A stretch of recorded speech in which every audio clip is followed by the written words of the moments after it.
Una nini nikupe?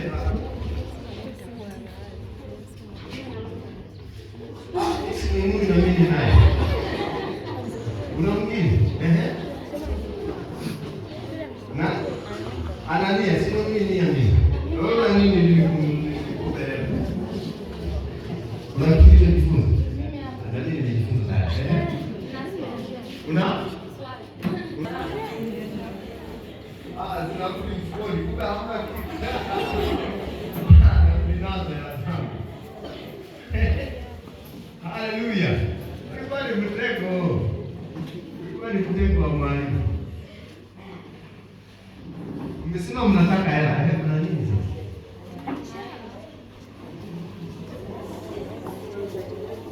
Nani anataka kutegua huo mtego?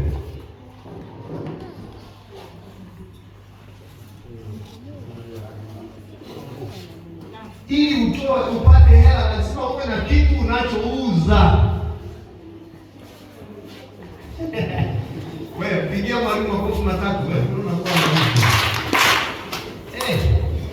kama unataka hela lazima uwe na kitu unachouza. Kitu unachofanya uwe na kitu ambacho mwingine anakihitaji, wewe unacho, yeye ana hela, wewe una kitu, kwa hiyo lazima aje anunue, unapata.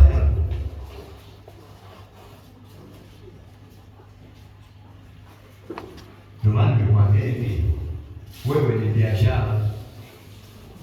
Wewe ni nini? Kwa nini unakataa kwamba wewe sio biashara? Sasa unauza nini ili watu waje wanunue wakupende? Yule mfanya biashara yule mkubwa ametengeneza hadi vichokoleti vinauzwa shilingi ngapi? 50, sio jero. Shilingi ngapi? Na Biblia imesema hivi, aliye na vingi atafanyaje? Aliye na vichache hata kile alichonacho kitafanyaje? Kwa hiyo ukitaka viongezeke viwe vingi, kile ulichonacho ukifanyie nini? Sasa unafanya biashara gani kuna hela?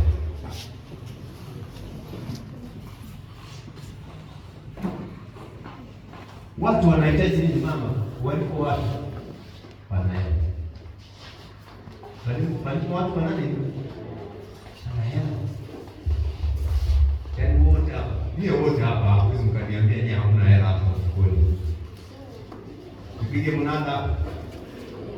Nipige mnada ili muone kwamba watu wana hela. Sipige mnada. Kwa watu wana hela. Wewe mwenyewe una hela tayari. Haleluya. Unashindwaje kufanya biashara bwana? Na Yesu unaye, wewe ni binti mzuri, unataka na kusuka nywele. Unataka kusuka unasuka, kuomba wewe. Hebu ona aibu bwana kuomba. Kwa hiyo kichwa chako kiko kinaishi kwa ajili ya kuomba. Hebu fikiria vizuri.